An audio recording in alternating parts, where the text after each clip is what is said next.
I'd like to give you a very swift set of changes going on in big ways of evolution. As, for instance, there is, in the whole history of technology, and you find it also biologically, there are biggest kinds of living creatures and some smallest. And there's some kind of a oscillating pattern goes on in evolution in relation to it. But in developing, for instance, a new tool, there's a history of our first mastering a principle, like discovering how to build a ship, and then the ship we get bigger and bigger ships. Then we get finally to really an optimum size ship for the largest waves. Then if they're going to have a bigger ship than we have, for instance, than Queen Mary, it would not have to, it gets to the point where it is now up on top of an enormous wave, has enormous cantilever function. Then if it's going to really go on, now it'd have to be able to span between two great seas. It'd have to be twice the size of Queen Mary. At this point, men began to discover how to make lighter, more powerful, capable ships. So the Queen Mary was the biggest. We got to 85,000 tons. Then suddenly the steamship United States was built at 45,000 tons, just a little more than half. She was able to carry the same number of passengers, the same amount of cargo, and the same rate of turnaround and round-trip transoceanic trips. So they were suddenly smaller doing it. Then within a year or so, 2 airplanes began to demonstrate the capability to outcarry the passenger transport of either of those ships in a year. Just two airplanes outdid them. So suddenly they lost their significance altogether as the transoceanic passenger carrying. And they began to just get into use as cruise ships and so forth, which has its own very important educational function and so forth, world society. But the point is we get to a biggest, and then we get to elephantine, and then we begin to go smaller. And then as it's gone in all of our machinery, all of our technology does this, and then we begin to get miniaturization. We get down into the transistors and something even smaller. So we've gone through that biggest thing. Now, in the history of man organizing himself in large states with his working assumption there's going to be Armageddon, they're going to have your professional soldiery, we went through the period of men early, just each one with his own club and stones and slings. Then they got to swords. And sword play was very, very swift. And the sword, if he was very swift, then it seemed to be fast in the eye, and he could make the coup de grace. Now, then came the pistol. And whoever could hold his pistol without jerking it and squeeze the trigger without jerking it quicker than the other man got his bullet away, and the other man, you found only one bullet got in the air. The other bullet didn't get away. We have the bullet getting faster and faster than the eye. This kind to be a kind of game where you felt the eye was very much at a disadvantage. And we got into all kinds of controls of these armaments. Now the armaments began then carrying greater hitting power, greater distances, greater accuracy, and finally came through World War II, and out of it, after it suddenly came this rocketry, and came the atomic bomb. And I want to point out the really great surprise kind of a feature that occurs here. Because society has been thinking then about the eye, now these rockets we speak about are 12 times as fast as the fastest bullets. So we see the bullet was much too fast for the eye before, so we say, well, that rocketry is vastly faster than the eye. But we hadn't thought about the significance of as Einstein did, and Max Planck, of the significance of the measurement of the speed of light. Because suddenly we had a radar, and whereas 20,000 miles an hour is very fast, that rocket is very slow compared to the rate which we can now see, because we can now know we see at 700 million miles an hour. So we had our great nation developing this fantastic hitting power, building up these great arsenals of fantastic hitting power to be sent intercontinentally. are 5,000 miles away, and the main stockpiles are 5,000 miles apart. To go that 5,000 miles takes about 20 minutes at 15,000 miles an hour average speed. It means that when they fire, man, think about your old Western gun battle. Suddenly a man fires his pistol, and his bullet gets, but it's going to take 20 minutes to get to the other man. But it's so designed that the other man can't escape it. No matter where he goes, it's going to follow him and hit him in 20 minutes. So this man sees it coming, and so he's got 20 minutes to do something about it. So he's got plenty of time to get out his pistol, and he fires, and he's got a bullet that's going to find the other man. And the other man, so both men are doomed to die. They say, well, I've got 19 more minutes, we're both doomed to die, and I don't like you at all, so I'm going to send something more. So by the time 20 minutes is up, they not only get all their warheads in there, but they also send all the gas warfare and all the biological warfare, which are fantastic. So by the time 20 minutes is up, it became perfectly clear that they both have so much in the air that they would not only wipe each other out, but most of the rest of humanity would soon go, because they'd leave the earth absolutely untenable. It's very fascinating. There is something called all the great war games as played from Moscow, Peking, Pentagon, all playing on what are called von Neumann game theory. Von Neumann game theory assumes that one side is going to have to die. It assumes Malthus to be correct. It's called sum zero or drop dead. One side is going to have to drop dead. And in that game theory, if it is easy to demonstrate now mathematically that if one side makes one altruistic move, that side is going to lose. So now, we talk about the inertia of bureaucracy and so forth. This is what the bureaucracy assumes, particularly in the permanent bureaus of the great nations who are handling all the military. And but the thing's so complex that the political leader can't really catch on to the complexity of the kind of game I'm talking about right away. So the bureau keeps carrying on and saying, all right, we have to simply warn our political head that this condition is this way, and he's going to make a very crucial decision.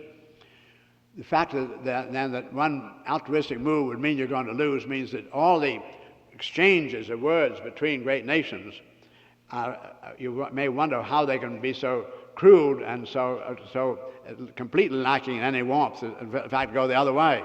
It's simply because they want to be sure that there's never been mistaken for any altruism. They're going to lose. Now, we have them. It was a time of Khrushchev and Eisenhower coming into power that the Joint Chiefs of Staff of all the great nations, power nations, realized that they, for the first time in history of man, they couldn't use the big gun. To use the big meant you lose. The meeting of Khrushchev and Eisenhower in Geneva to even discuss allowing their scientists look speak to one another across the Iron Curtain was to look into the possible, useful, peaceful uses of this atomic power. But neither political head had any idea how you really could carry on. It's a very formidable condition. At this point, we have the Joint Chiefs of Staffs in Moscow, Washington, Peking, Paris, NATO. They all say quite clearly nowhere nearly enough to go around. That still remains a working assumption. That's been that way for a long time. Bureaucracy doesn't know anything else. So they say it's going to have our showdown, and we can't use the big guns. So if we're going to have a showdown, can't use the big guns, what do we use? Now there's the two most powerful, Russia and the United States, and they have done what the great powers have done right along before. When they're trying to find out how you're going to come out in the next war, they have what they call experimental warfare. And they can't have experimental warfare between the major states. If Russia and the United States engage, they can't have experimental warfare because they can't disengage. There's no way to disengage. But so what they do is to find two small nations that are warring, and they come in one behind the two, and then by supplying them both, they're able to really find out about the other one's strength. That's what went on in Korea, of course, and that's what went in Vietnam. Korea occurred before they had come to the conclusion, because you go back to Korea and you find it's before we really realized, this is before Khrushchev and Eisenhower, and it's before the Joint Chiefs of Staff had realized they couldn't use the big guns. There's only the United States seemed to be doing any important stockpilings before Russia built up very much momentum of its stockpiling of its atomic power. But Korea came, Vietnam is, after Russia came into a very powerful position. So we have then, what goes on in Vietnam was only to be where you join a war. And if you can't use the biggest, what do you use? Well, you go in exactly the opposite direction. You go towards invisibles and particularly into subversive warfare. And the biggest and most important task is to try to destroy the credit of the other nation with the other nations. Try to destroy its own confidence in itself. And that is what there's somewhere around 150 billion a year going into in all those major countries into their warfare, out of which about 1/3, about 50 billion, is going into subversive warfare. I want you to realize some of the things that are going on in our respective economies. And the United States has tried to do anything it could to disrupt and hurt the other side in a secret way, and the other side has been very effective doing it. And Russia, I now make an announcement to you, and that is that World War III is now over.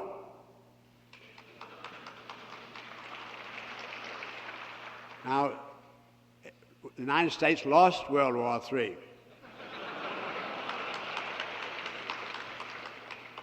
This is quite extraordinary, because the Russians discovered that the United States had a fundamental weakness, and that was the free press. The free press was highly exploitable because it survives by virtue of its advertising. And the amount of advertising it gets is proportional to the lineage of their news. Any news will do as long as it gets out news. And so that it's very easy to exploit this in building up bonfires of discontent. There's always discontent everywhere, but it's very easy to organize and to multiply with a free press. The Russians have really said to me they couldn't understand how we could think of having such a free press. At any rate, I'd say that war is over, and the Russians have found that this was a great vulnerability, and they were able to start such an avalanche of activity. But due to the fact there are a number of factors operating in it, but above all, the young world is born with less misinformation, and a young world that is now thinking about all the world. The first time in the history of man that young world is thinking about all the world, not because it's more altruistic, not because it's more idealistic, but it has the information. It's the first as things began to go into protest here on the Berkeley campus in what was that, 65. That generation was the first generation to be born with the television. That generation has grown up hearing from what I call the third parent of the television, with usually better diction than the family has. Usually much better information. It tells the kids right in the house. It's the third voice right in the house, and it's telling them about the whole world. And the family comes home and talks about the shoe store. And the third parent tells them about the world, and tells the first to tell them about all the inventions, all the things that can be done, and tells young people about not only all the people around the world, but all the trouble they're having, all the pain they're in, all the things they need. So that the compassion of your young world today is for all the world. it just cannot assume a loyalty, a blind loyalty, because they're of love with parents, where it feels that the parents are very biased and just thinking one side. So we have a young world that is full of compassion for the whole world and eager to do things, to try to make our world work. It's beginning to have the suspicion the world could work. So it's very easy to have a young world get up and find, certainly I've given you a great cause to realize how absolutely, in a sense, worthless our educational system is. And so that the young world feels that very intuitively. And things only get hurt where they're vulnerable. So there is a great vulnerability of educational systems that are loaded with people who are just there because that's the way they make a living. Not because they're really concerned about how humanity carries on with the information, how it takes responsibility. And when the United States then went to meet with the Viet Cong in Paris, I said the war was over because the Russians had succeeded in having that is the impression the world has, that the United States is meeting the Viet Cong. Nobody is saying that the Russians are fighting the Vietnamese. It was the experimental warfare was equally true the other way, and the United States, with the kind of armament it has, wasn't able to get very far because it was opposed very effectively by the armaments of Russia. But the Russians have been able to make the world see it, that it was the United States fighting Viet Cong and oppressing, and not the other way. I'm not talking about any preference for one side or the other, and I don't have political preferences at all. I am interested, however, in trying to see things as a scientist without bias, trying to understand what is going on. At any rate, I would say that we have actually, it has now been discovered that the United States did lose World War III, and that's what's going on. That's what's admitted by the Paris Conference. So Russians are contented about that, and they are willing to look at things. They only wanted experimental warfare. They were not eager to actually destroy the United States. Not necessarily. Maybe they would like to see the economies changed and all. But the point is that this was experimental warfare, and it was not a final coup de grace. Now, when we came to Czechoslovakia, the kind of agitation been done on the other side became somewhat effective. And the Russians acted very, very hastily and swiftly for strategically a very important reason. I meet with the Russians a great deal, and they don't understand how the United States can. They feel the United States is very naive in arming Germany, because Russia thinks of Germany as their prime enemy. They lost millions and millions of Russians to the Germans. And they expect that the Germans will do it again just as quick as they can. They feel that the Germans are gradually going to see various members of NATO fade out, and they'll just gradually take things over. If you look at your map and look at it very carefully, you'll see that Czechoslovakia is the front door from Germany right into Russia. And the Russian military said to the Russian political leaders, no matter whether it's becoming or unbecoming, you're going to have to shut that door, or everything's completely over. You'll be the one. You lost World War IV. So they proceed to close it. It was exactly as if the Cuban refugees who come into Florida suddenly took over Florida and opened the door to Castro.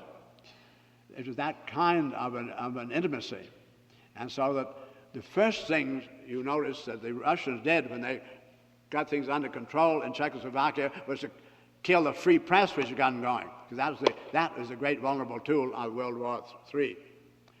Now, something you all observed, which is that in World Wars I and II, which were great industrial wars, the consequence was that the loser had all the things that were really hangovers and ancient and were making the economy inefficient were wiped out. And they suddenly were given an absolutely brand new chance, and they became powerful overnight, as Japan and Japan and Germany have. I think it's very interesting then that the United States, having lost World War III, it may be that we will come out of it with very great strength.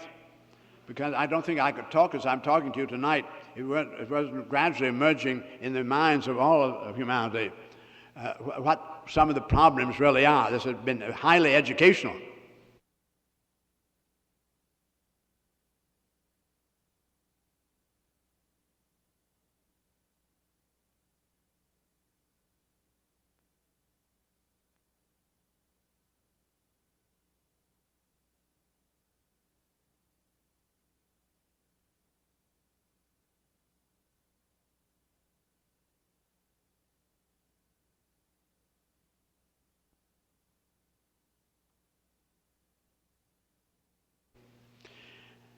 We're going to learn a great many things, as for instance, the United States is not a nation.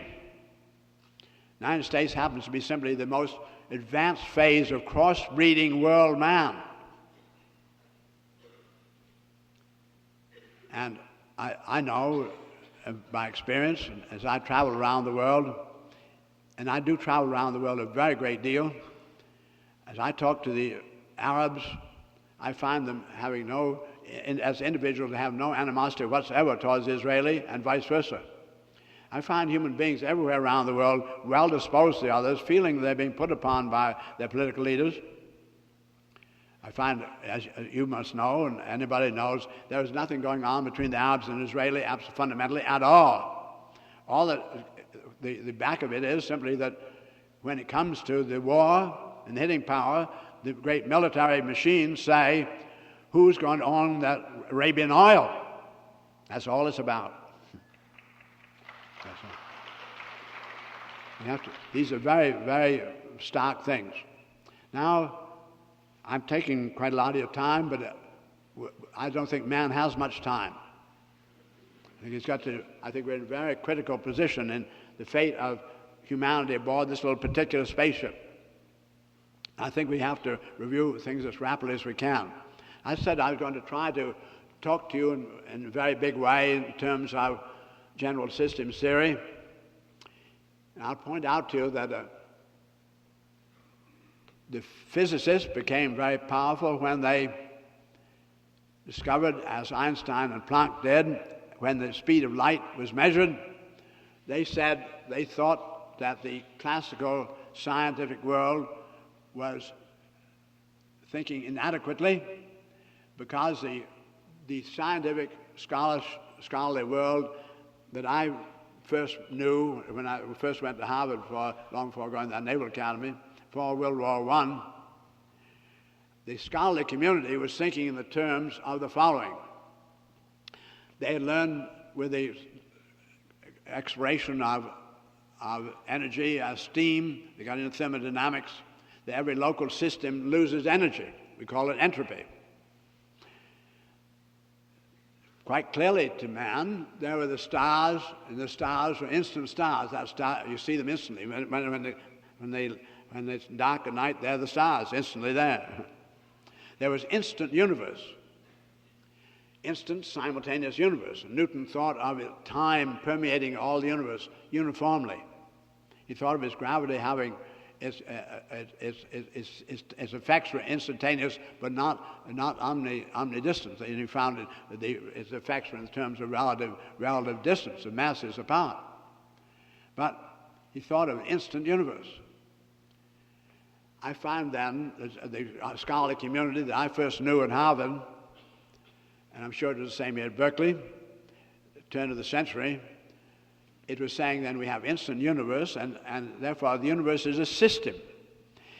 And every system loses energy, therefore our universe must be losing energy, and the universe is running down. In fact, the way the universe was explained to me by the scholars when I was young was that it really was normally, had been absolutely at rest and motionless. There had been some kind of disturbance, and this was abnormal, and that would subside and everything would come to rest again. But the energies were being dissipated, and anybody who made any changes was going to use up that energy rapidly, and it would simply mean that all of us would lose our energy effectiveness and our advantage very rapidly. And this is where the word spending came from. Spending was abhorred because it's going to make everybody get poorer quickly. Now, Einstein and Planck said, now that we see there's a speed of light, and it takes 8 minutes for the light to come to us from the sun, and the next nearest star takes 2.5 years for the light to get to us. Then look at this star here, and we're seeing a live show taking place 30,000 years ago, and right next to it we're seeing a show taking place 7,000 years ago. In fact, all of these shows coming to us are coming from thousands of years apart. So they said the universe is an aggregate of non-simultaneous events.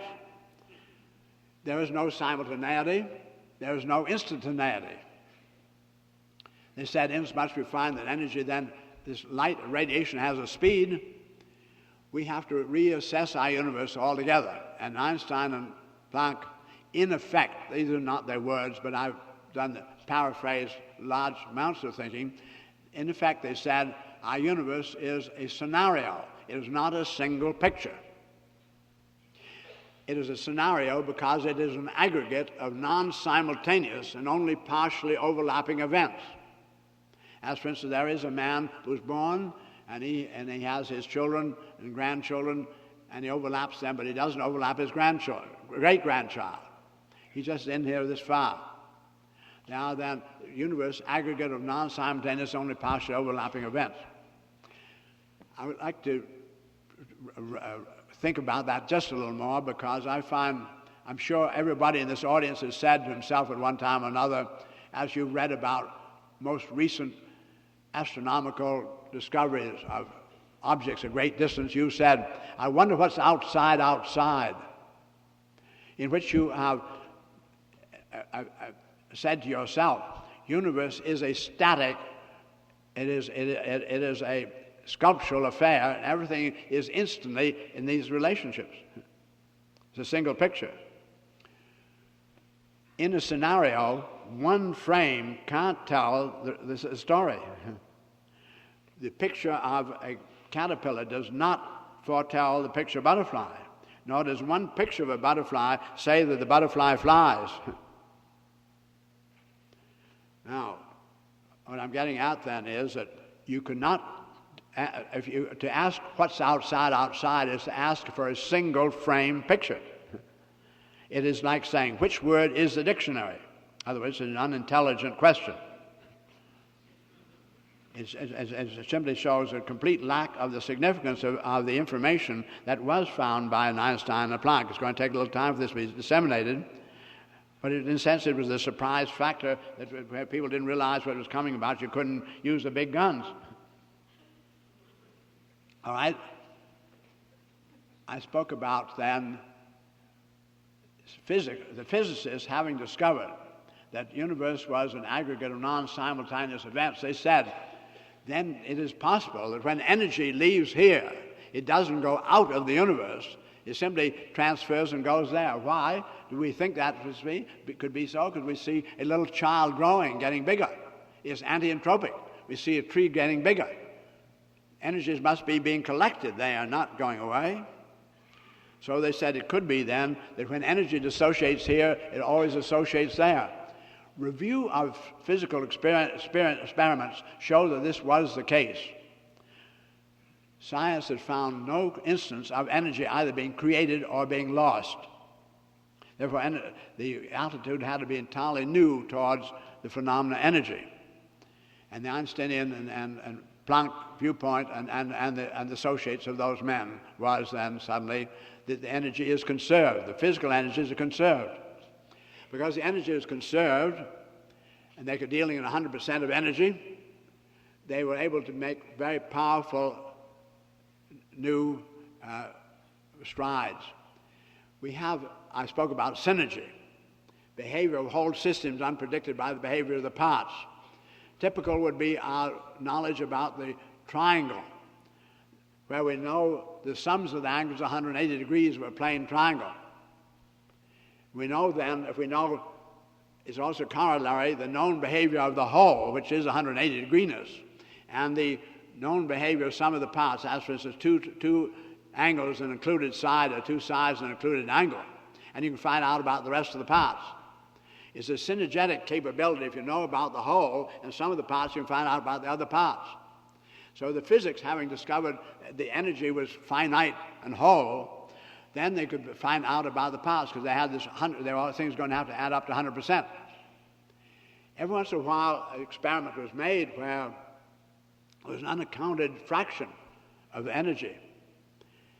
And you said, maybe I made a mistake in my experiment, so he did it over again, came out the same strange little fraction. So you write a report.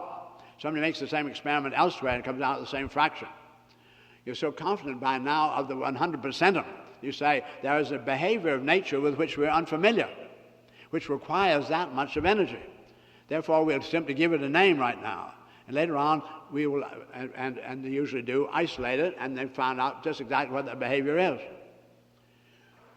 And that is the way the physical world is going on. But the physical men said, there are a great many earnest men exploring intellectually, but they're not dealing with things that are weighable.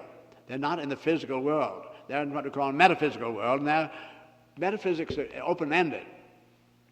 I spoke to you about general systems theory, and if we would like to be really powerful in dealing with variables or great problems, we mustn't have any variables that are missing.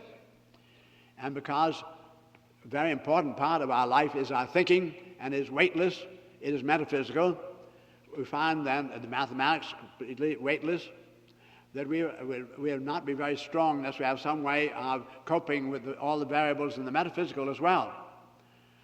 And I said, is it possible to develop a much more powerful total general systems theory, which includes really the whole universe, both the metaphysical and the physical? Physical is already harnessed. Can we master the metaphysical? And I found that we could, because describing the universe, and in the terms of experimental science, we have to describe in the terms of experience. So if we describe our universe in the terms of experience, we find that we have to describe the universe as the aggregate of all of humanity's consciously apprehended and communicated experiences. What else are we talking about?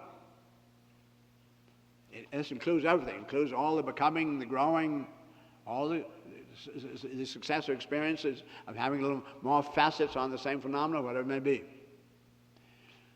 That being our definition, we find that all the experiences have beginnings and endings, because our experiencing is discontinuous.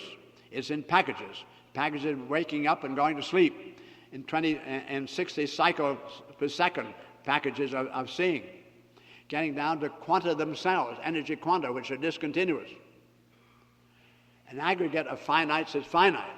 Our universe is described as finite, but as we saw in that great scenario, as described by Einstein, we have a universe then, not only the physical universe, but the metaphysical universe is an aggregate of non-simultaneous and only partially overlapping events.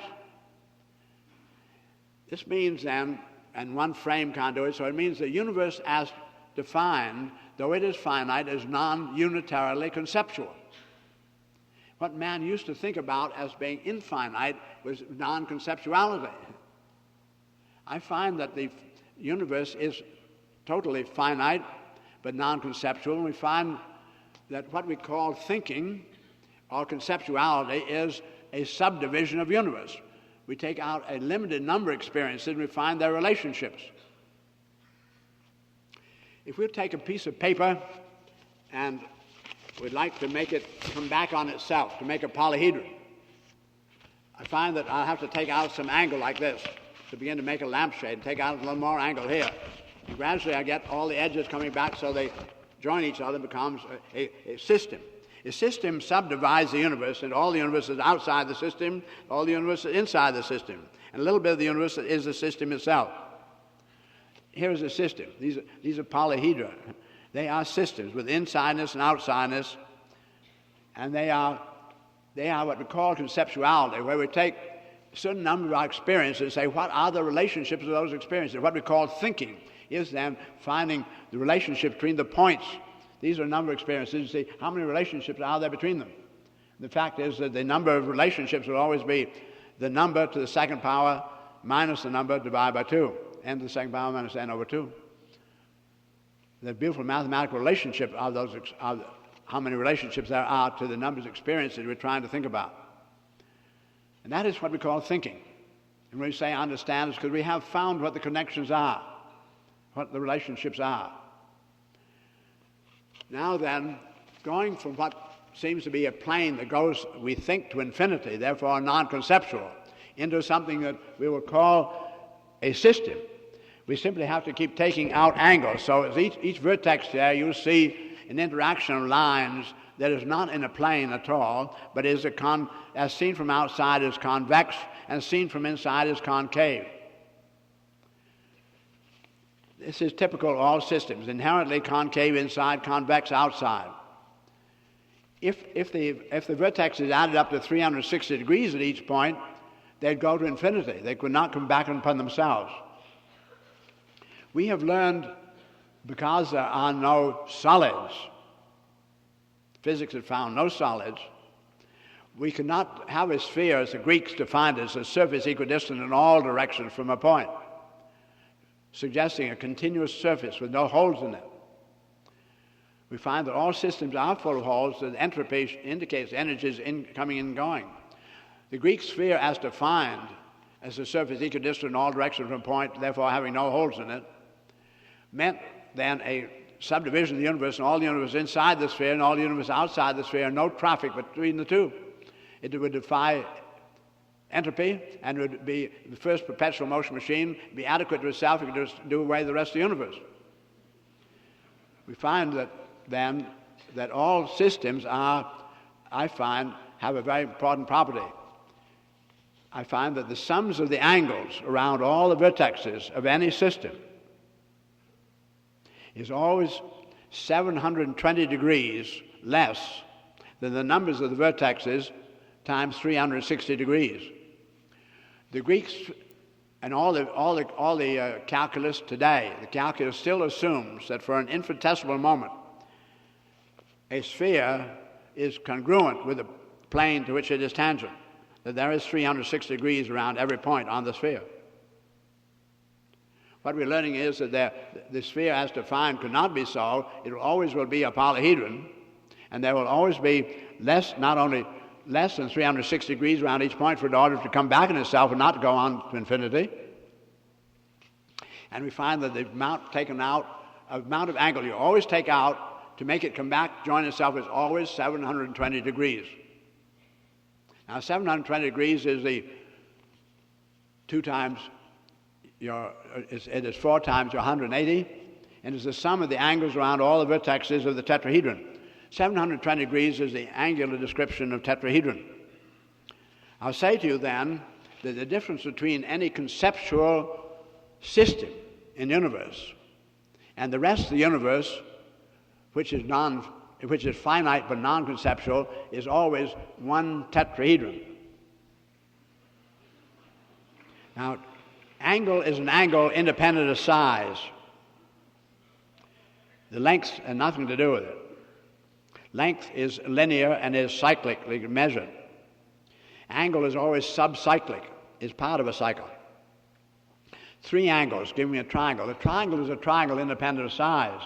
Tetrahedron is tetrahedron independent of size. So this tetrahedron I give you can be any size. And it accommodates what I say.